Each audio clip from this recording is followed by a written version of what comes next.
台湾中小县伫总日顺在为做价1亿2000万的大补桥进度，以及虎山当地桥梁设计错误的危险性，干务局已经编列2600万报车和传桥定案，要求市长重视追踪以外。另外，讲到万一量化战争到底民众要避倒，过去风河有偌济会当避？对此，市长强调，量化就是和平，万一战争，民众桥嘛已经搬点专区地下室有6000外空间。啊，那万一真正战争咧，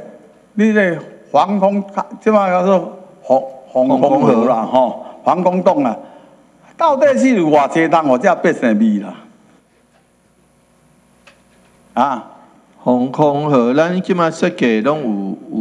有包括地下室啊，迄地下室吼，迄个拢有盘整起来啦。啊，这拢有啦，啊，但是真正就若战争咧吼，你要叫伊去面对啦，遮济人啊要面对，啊，你真无先去做起来，万不因若真正讲战争啦吼，啊要叫遮百姓去面对。伊即马吼，我是良心的建议啦，吼，市长，吼，毋是要甲你讲哦，安怎，哦，这防空河本来。